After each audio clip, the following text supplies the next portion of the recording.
Greetings and felicitations. Hip, hip, hurrah. Tally-ho. Hey, cutie pie. Hey, Puddin'. Okay, we're talking about From Russia with Love, the James Bond spy thriller. We got a chance to rewatch that. So, what do you think about it? I think it was okay. Not as many memorable scenes in this one as the first one, really. Exactly. I felt the exact same way. It's funny because a lot of James Bond movies, there's things about it that I remember from when I was younger very strongly. Some movies I always watch over and over and over again. This is one, I was thinking, I don't remember much from it. And I realized why. Is because even though I collected all the VHS tapes, I didn't really rewatch this one as much. This is rated amongst Bond fans as one of the best ones. And I must be missing something because I just don't get it. I don't put this in the category of one of the best Bond films. No, I think I like some of the more modern Bond films better. Mm-hmm. But I mean, this one had, it had its good points. So we can talk about it. Yeah, sure. 1963, it was released 1 year after Dr. No. I like that formula. I mean, we could say that this was very similar formula to the Bond movies, one after another after Bond movies, Avengers movies, one after another after another. Avengers movies, sometimes we got 4 in 1 year, so it wasn't that extreme. But I think, especially for movies that have something connected, that makes a lot of sense to have them in rapid succession. The connection here was retaliation for killing Dr. No. That was part of the plot points. They still had Spectre in this one, mm-hmm. and they did mention Dr. No. I mean, a lot of the other Bond films don't have that kind of continuity. Correct. There might be an undercurrent of Spectre, but this one is a stronger connection. So I like the fact that this was released a year later. Which also doesn't happen anymore, only a year later. Yes, yeah. The only films that we see, Star Wars, the current Star Wars movies do that, or did that. 2 years. That was 2 years for the Skywalker saga, but then you had the in-between movies. So it's something that you don't see too often. So I imagine for fans of that time, that was a big plus. Mention it was released October 1963. Budget was $2 million, but the box office took in $79 million. It was a big hit. Sure was. No doubt about it. Coming off of Dr. No, I mean, that one was popular. Mm-hmm. And so it just built up the popularity. It still rode on the coattails of the first movie. I mean, it's great that it came out so soon after it. Yes, and John F. Kennedy mentioned that this Ian Fleming novel, in particular, From Russia with Love, was one of his favorite books. So that just added to the build-up. And that's the reason they chose this for the second Bond film. And this one had double the budget of the previous one. Yes, so and you could tell, because there were more locations in this one. Starring Sean Connery, music by John Barry, which was the score. We heard the score an awful lot of times, I noticed, the Bond theme. And it was at awkward moments, too. I didn't understand how this was placed. Usually you have that Bond theme when he's doing something action, and now it's like, okay, he's getting into the car, and he's just driving at a normal speed, and they play the Bond theme. Like, some of it was just disjointed. The editing on it for me was weird. It must have been to perk up the non-action sequences, like you're saying. Yeah. I guess so. Now, whenever we play our Bond soundtracks, we always hear the theme song by Matt Monro. But the theme by Matt Monro was at the end of the movie, interspersed in the movie, probably about 20 minutes in, but it wasn't truly the theme. The theme was... The From Russia with Love song? Yeah, it was orchestral at the beginning. So it's the second Bond film in a row that had no lyrics for the theme song at the beginning. Which, that's a formula they changed later. Correct, yep. Now let's talk about the plot. James Bond had to find this device, this Russian device. And it was more of an encryption device that was stolen by Spectre. Now, I thought that there were layers to this that at points in the movie I found it confusing. That's what I thought. This one had a more complex plot, and it was more confusing, and you're learning like who the characters are, and the leading lady was a double agent or something. Mm-hmm. And great yeah, casting, because there were great casting for the female lead there. Well, and also, for Tatiana, they also dubbed her voice, just like they did for Ursula Anderson the first movie. It's like they don't want to, they pick someone and decide they can't use her voice because of her accent. But I thought it was wonderful. And the villains in there. We're seeing Blofeld, but not his face, so it adds an air of mystery. Yeah, this was the first time we saw or didn't see Blofeld. Mm-hmm. Yes. And talk about first times. First times we're seeing Desmond Llewellyn as Q. He wasn't mentioned as the title Q. He would get that title later on, but and he was in like 30 years of Bond films. It after sure this. was. It was great to see him in his younger state. Yes, definitely, and it's him. Mm-hmm. And he's a wonderful consistency throughout the movies. I mean, he lasted longer than any James Bond actor. And within time, he would come to be, to a degree, comic relief. He was not comical in this one at all. Right. Very to the point. Yeah. Glad to see the briefcase with all the gadgets. That would be a constant. We didn't see that in Dr. No. The gadgets were fun, adding that to the movie. Mm-hmm. The return of M, the return of Moneypenny. So they're building on constants. Yes. Well, those were also things in the books, right, that stayed constant. I like it when they're able to get the same actors. You know what I mean? Yes. So that has been a constant. We're going to see within time, Felix Leiter, they changed the actors up quite a bit. But Moneypenny and M, it's great to see them return. And then in the more modern movies, they changed actors. Well, sometimes on purpose, like getting a female M. Yes. Things like that. But other times it was just because the actors weren't available at the time. But even then, I like the fact that they brought her back, the same actress, for multiple movies. They didn't just keep switching it around. Yes. Judi Dench. Yes. So we're looking at some of these gadgets. Because we saw gadgets on the point of Bond. And on this time, we could even consider the knife in the shoe. That was a bit of a gadget.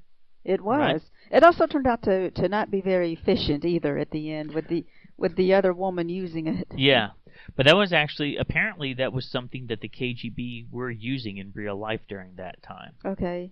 I mean, it works if you can sneak up behind someone, like the way they first showed it being used. Mm-hmm. So having the talcum powder switch to having it like a gas bomb, knife popping out, those are all things I think pretty realistic. It made sense. Those were interesting gadgets. It was something. It's still not as good as what they would have later on, but it was good for this. Because we don't have any automotive gadgets yet. Right. We're still building on the character and what he's able to have and what he's able to do. Now, when Q told him about the briefcase and he said if you don't open it the right way, it'll blow up in your face or something, I thought it would really cause an explosion, but it didn't when the guy actually did it. Right. Mm-hmm.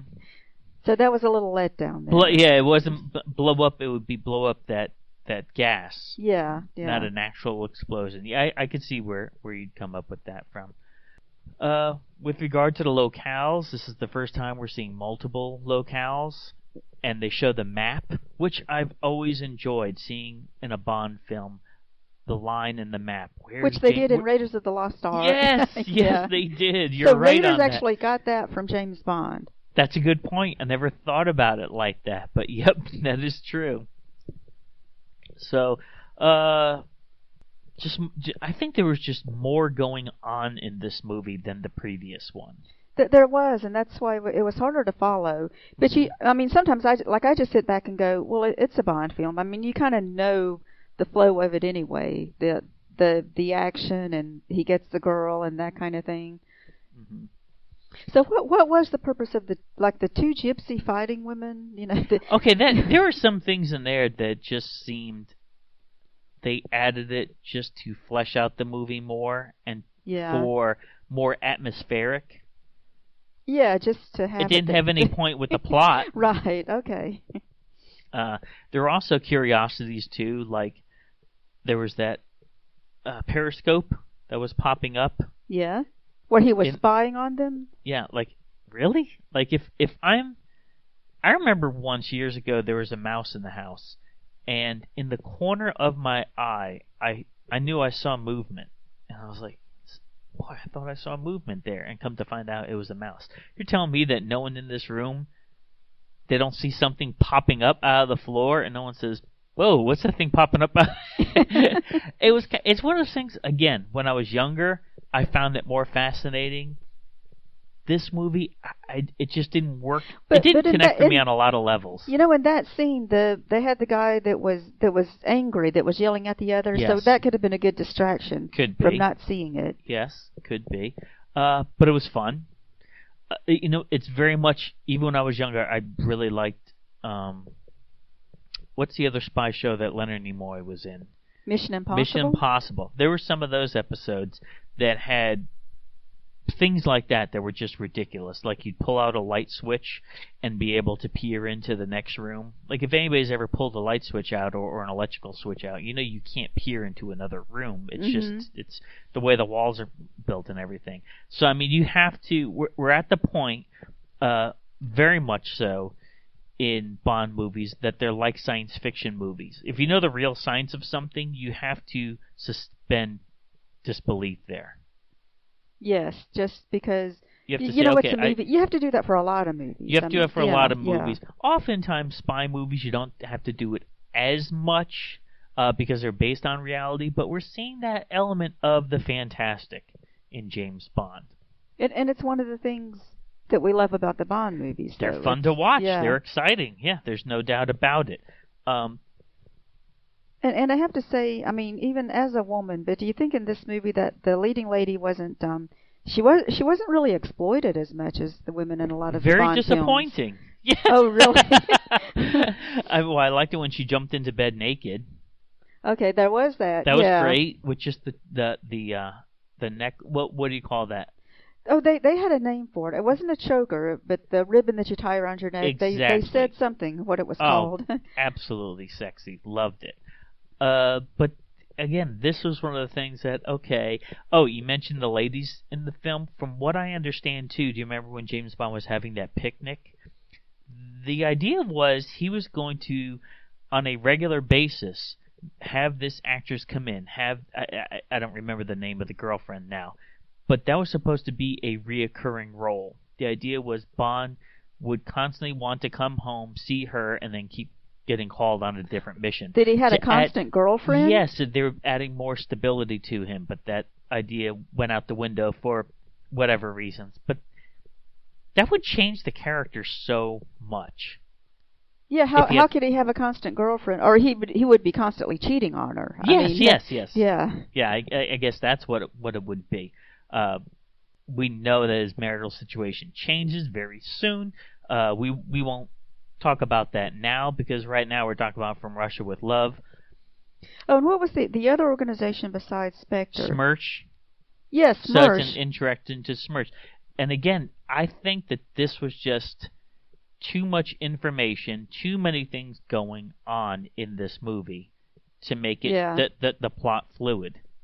But I thought they were saying Smash. Didn't it sound like Smash? It kind of did. I mean, now, what do you think? Now, seeing the Orient Express, I mean, that was pretty neat. Even though it wasn't, I guess it wasn't exciting in the movie because they didn't really, like you're just seeing it from the inside and it's small, and so you don't think much of it because it's too cramped an area. Yeah, they didn't even make it look as glamorous as other movies make it. You're right. It's one of the things I've always wanted to do is take one of those overnight rail cars. I've never done it before, but it looks pretty cool, doesn't it? It would probably be fun. It reminds me to a degree of a cabin on a cruise. Yeah, you're traveling and you live there and you can go to a little restaurant and have service. Yeah, exactly. And you talk to people along the way, but your cabins are very functional, so there's not a lot of wasted space. Yes. So that's one of the things that we always enjoy about the Bond movies is because they deal with international travel, you're exposed to things that you normally wouldn't. And again, this goes into Bond's food, Bond's dining habits. He orders a Blanc de Blanc, so it's going to be a white of white, which that's what that means. Okay. It is a champagne. So it was interesting, his choice. I know Matt Sherman has that book about Bond's food and drink choices. Recommend our listeners checking that out. What else did you notice about the movie that you enjoyed or that you found curious? The chess match at the beginning was interesting, just because it was, I mean, like people are just sitting around watching, yes. but you see that that they were fascinated by it, and yes. and putting those the screen up where everybody could see the moves. I mean, that was pretty neat too. I don't think I've seen that on chess tournaments on TV. I've never been to one in real life. I used to be in chess club when I was in school, and that's the type of thing that I would think of things like, wow, you have to be amazingly good to be invited to something of that sort. I've been to Venice before. That's St. Mark's Square, beautiful area. There's pigeons everywhere in St. Mark's Square. We are interesting that it started in Venice, and this movie ended in Venice too. Yes, that was a nice touch. And Venice was lovely, the little river boats and things. Yeah. Excellent. I think they do a wonderful job with giving us a panoramic view of everywhere that James Bond is going. And if you look at the geography of it, Venice is not far from Turkey. Right. So it made sense. Mm-hmm. Yeah. So he didn't really go too far in this movie. Sometimes within time we're going to see that he really goes all over the place. What we're building last movie was primarily in Jamaica, London and Jamaica, so we do see some variety here. And I like the idea that we're seeing something of the Mediterranean, and then we're seeing something of Asia. I mean, I've been to Turkey before too, and it's beautiful culture. I love how they incorporated so much of the culture into this movie. The gypsy scenes, they didn't have as much to do, but I just think it added more of an international flair. So I'm not going to down it for what it was. I think some of those scenes were just fun, very strange to us in many ways. I didn't understand that, two women fighting over the guy, and then at the end they give him the two women. I'm like, okay. So they didn't have to fight. There are so many aspects of this movie that I'm just saying, like, what is going on here? And the other guy, the good guy that Bond met in Turkey. Yes. I mean, he was pretty neat too. His character, very nonchalant. I liked him, yes, and how he knew so much. He had so much going on, and how he had a family business running. Yes. Mm-hmm. Sad to see him die, because he was a likable character. Yes. What'd you think about the main villain, the big blonde guy? Oh, he was neat too. Yeah, because he was, he looks like the guy in Rocky IV, the blonde Russian. Too. Yeah. That's like the '60s version of Ivan Drago. Yeah. And he got busted in the stomach with the brass knuckles from that old woman, and still didn't move. And do you know there was a video game made from this movie in 2005? I played it. I had it before, on PlayStation 2. Well, I played this game, the Rush from Love PlayStation 2 game, after I played GoldenEye. And GoldenEye is one of the, not just James Bond games, it's one of the best video games I've ever played in my life. It's so fantastic. And then playing the From Russia with Love game, it was just okay. So I'm sure I would have liked it better if I didn't play GoldenEye first. That makes sense. Yeah, so that's just the way it turned out. Okay. Mm-hmm. The one they made first was better. Yes. And it's kind of funny. You talk about video games. It took a long time for Bond to get into the video game business. It wouldn't be into the mid-'80s. So there was a Bond video game. Well, that's when video games became more popular, too. They just didn't. It was one of those things that they didn't jump on it like other licenses did, like Star Wars and Star Trek and Tron and everything. It just took a little bit longer for whatever reason. Well, do you think it's because they didn't really think Bond was as much for kids? I'll tell you what, Moonraker, if they had made a Moonraker video game, it would have been a blockbuster hit. Yeah, that one I can see, yeah. But From Russia with Love, it was a decent game. It was a first-person shooter, and I'm glad they made it. I had perfect world, I wish they made a whole series of games in order instead of just making a few here and there.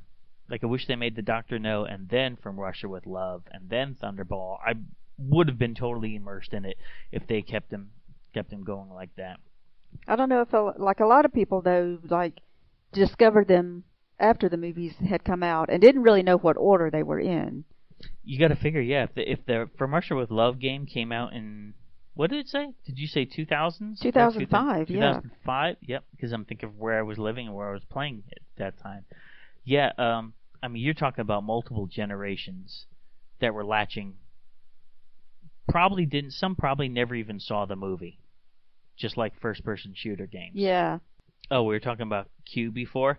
The funny thing about Desmond Llewellyn is that the original character that was the supplier for James Bond and his armaments, Peter Burton, he wasn't available. So initially they did want the other guy. But how glad are we in the long run that Desmond Llewellyn picked up this role? Because he's the one that we view as the Q, as the they one got him and then stuck with him. Yeah. And he's definitely the one that we remember. And then when later on they got that younger guy to be Q, and he didn't have the same character or anything. Yeah. Yep. And are you sure we're not talking about Star Trek? We're talking about Q, Now, apparently the love scenes between Sean Connery and Daniela Bianchi, it caused problems with censorship in Britain. Areas of voyeurism came up. Okay. So we're at the early stages of really the movie industry opening up to more sexuality in movies.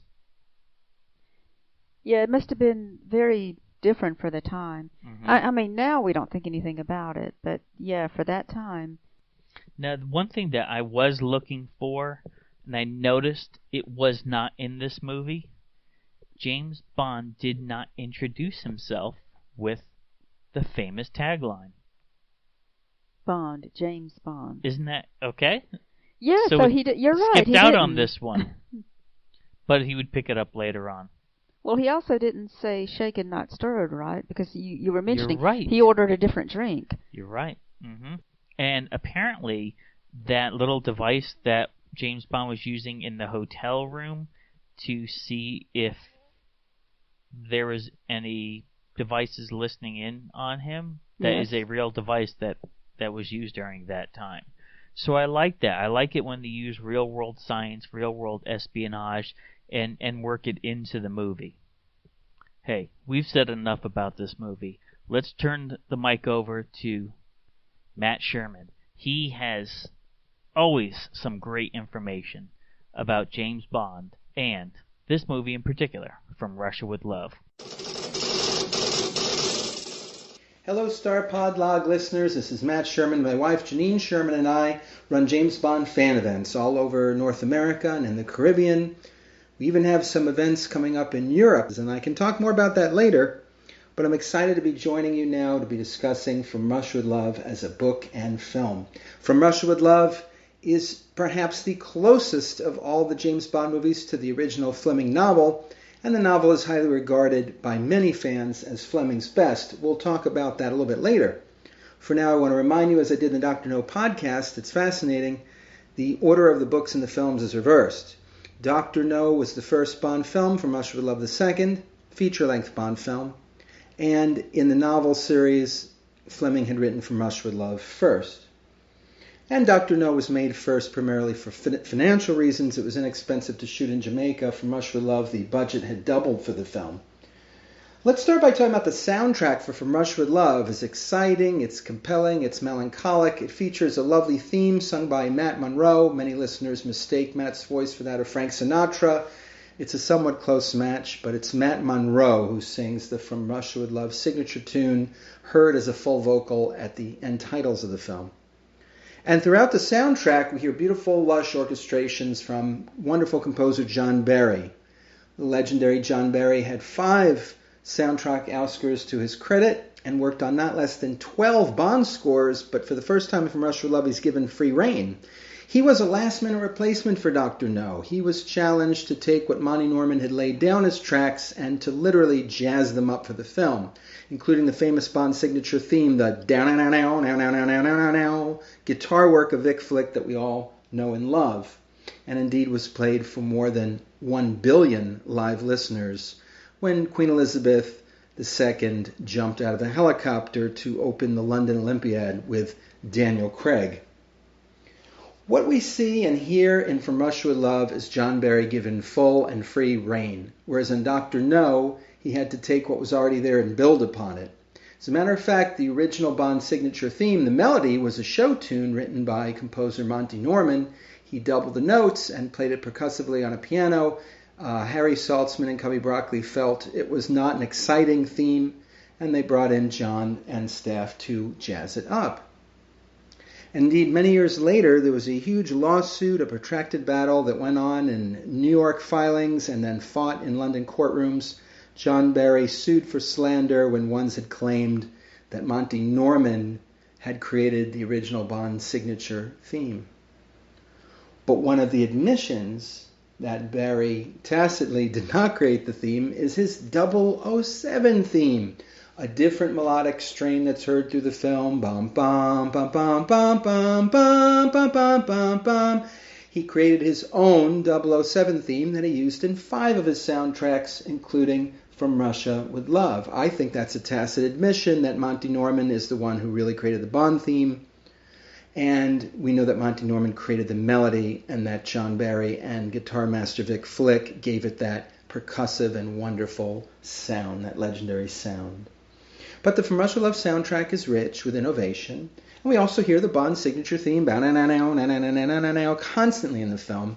A friend once joked that in the early Bond films, even when Bond goes to the bathroom, the 007 Bond signature theme with Vic Flick's guitar is constantly played, and that's true. And another interesting piece of the From Russia with Love story is how the book became popular and how it elevated Ian Fleming's career as a novelist. Ian Fleming was a masterfully talented man. He was a top children's author, a top travel writer, the forerunner of modern book collectors, and he had many rare finds, including Darwin's Origin of the Species and Einstein's Relativity Papers and all kinds of seminal works in his own collection, created modern firsts. He also was president of a magnificent magazine that's still in existence that is called The Book Collector and cherishes book collecting. And Fleming was famous for many other endeavors, but as a novelist, his novels took off in the UK. They were considered groundbreaking, innovative, clever. They're wonderful reads even today, almost 70 years later. But Fleming started to sell copies in the millions once President John F. Kennedy said that From Russia with Love was in his list of top 10 books as published in Life magazine. As a matter of fact, President Kennedy, talking about the wonderful spy background of the novel From Russia with Love, said, "Now I know how the Soviet spy apparatus works." He feels like he got a real feel for it reading Fleming's novel. Fleming also had a cute apocryphal story about sort of running into Kennedy's motorcade and introducing him, although they were introduced in a more jejune manner. But in any case, Kennedy admired Fleming's writing. Fleming helped create the modern OSS, the forerunner of the CIA, and developed a 72-page memo. Only 2 pages of this memo have been allowed to be made public, but Fleming drafted the workings of what was the layout, organization, and style of the original American CIA. So Fleming did many other things we don't have time to talk about tonight, maybe in a future podcast. He was instrumental in Anglo-American spy relations from World War II and up. But Kennedy was an admirer of Fleming, loved From Russia with Love, put Bond on the map in a different way, and the sales of the Bond novels began to go into the millions. Now, something curious about From Russia with Love, and I spoke about this at an academic panel a few years ago, is that many Bond readers say From Russia with Love is the finest Bond novel. That's fascinating for 2 reasons. One, Bond doesn't even appear for the first third of the novel, except in a picture in a Zapiska, a Russian dossier about Bond, where his description is mentioned very briefly. Bond's not even the first third of the novel. And second, as I point out in the academic conference, the beginning of the novel, where Bond is absent, may be Fleming's highest novel writing skills on display.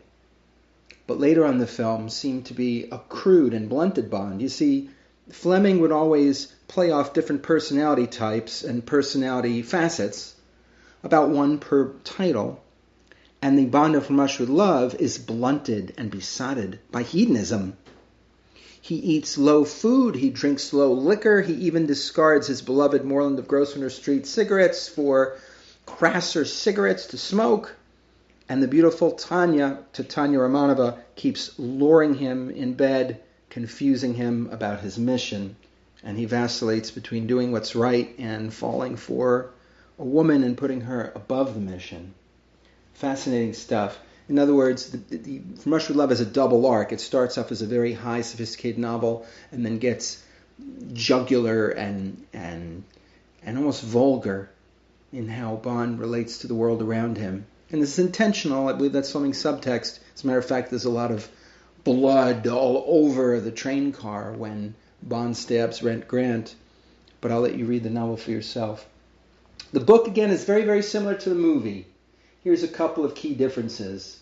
Number one, they cut down the riveting discussions. We are several chapters in a Russian meeting room hearing everyone jostling for political favor and spying on one another in the very paranoid Soviet apparatchik. They cut all these riveting discussions down. Which powers are the greatest threat to Soviet domination, to make it just a short time in the film that Bond is dangerous and MI6 needs to be shamed with ignominy. Another difference that you will know if you're a movie fan, the on-screen appearance of Q, who grows to become a character in his own right that you can hardly find in the Fleming books. That's an interesting innovation. And here the great Desmond Llewellyn begins his long run of playing Q for decades. And as with any book-turned-movie, we lose a lot of character motivations, including an amazing backstory describing Red Grant as a psychopath, where Fleming is absolutely prescient. In Quick, the Red Grant of the book has horrible urges, is asexual but finds release when the full moon comes, starts off as a young man killing small animals, and then as an older psychopath is a serial killer. The Russians take this expatriate Irishman, turn him into a killer, and use him again and again. Why?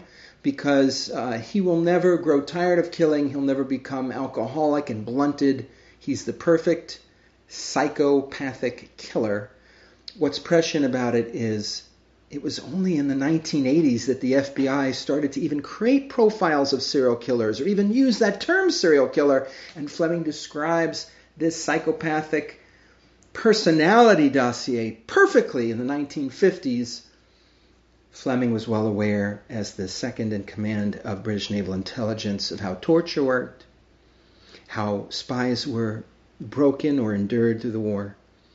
And he had access to the very most top-secret information that they knew about World War II. Fascinating stuff. We lose another backstory. Titania's motivations are likewise lost. In the book, she's born into institutionalized poverty and squabbling for power and position. And so the book also better tracks how Bond is besotted by his feelings for Tanya, alternating between suspecting her double-cross, believing she genuinely cares for Bond, and masterfully Fleming keeps Tanya in the dark, because the Russians are going to martyr Tanya and kill her and kill Bond, so she vacillates naturally, stringing Bond and herself along. Finally, the film copies the Cary Grant spy classic North by Northwest, with a helicopter substituting for a plane in an exciting chase along the hills. This is filmed super excitingly by the Bond crew, and also they add a fantastic boat chase with classic actor Walter Gotell leading the Spectre boat crew, and later on he plays the head of KGB counterintelligence, sort of M's opposite in later films. The main overarching difference, of course, between the book and the film is the replacement of Smersh and the Soviet apparatus with Spectre and Blofeld, who appears faceless but venomous in From Russia with Love. Remember that Sean Connery's Bond fought Spectre in 6 of 7 movies, and only in Goldfinger did he ever face a different spy organization. Well, there's a lot more that could be said about From Russia with Love, And on the movie side, I have to say, it is a classic. It is a taut spy thriller. It opens with several scenes, including a magnificent chess battle that was filmed in a lavish, costly Ken Adam futuristic set. Wonderful stuff, wonderful set pieces, great stunts, great presentation by Sean Connery, a beautiful heroine in Tanya Romanova, fantastic secondary acting from the secondary cast members, especially Lotte Lenya, the famous German singer and auteur, who brilliantly plays the villainous Rosa Klebb with menace and acid. It's a great film. And so a lot of Bond fans will say, well, so-and-so's my favorite film. I really like Skyfall, or I really like Tomorrow Never Dies, or Diamonds Are Forever is my favorite film. But From Russia with Love is the best Bond film, because had it been taken out of the context of the Bond series, you'd say, wow, what a great spy thriller. And unlike Dr. No, which we discussed on the last podcast, it never descends into sci-fi fantasy. It's very possible everything you've seen from Russia with Love could have happened, maybe with the exception of the pre-title sequence where James Bond dies. But I leave it to the viewer to sit down and watch From Russia with Love to hear more.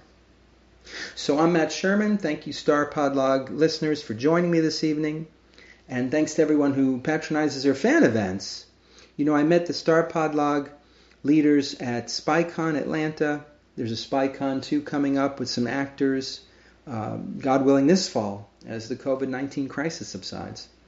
But you can find us at bondfanevents.com, where we're constantly hosting events. We have a cruise coming up, and we have events coming up in America and Europe. We'll be gathering Bond fans from all over the world.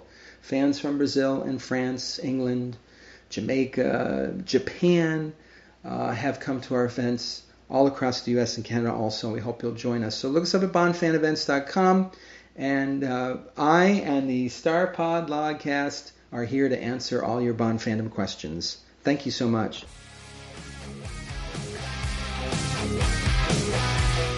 Thanks for listening. Make sure you hit that subscribe button and join our Facebook group.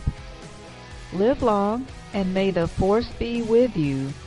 Nanu Nanu.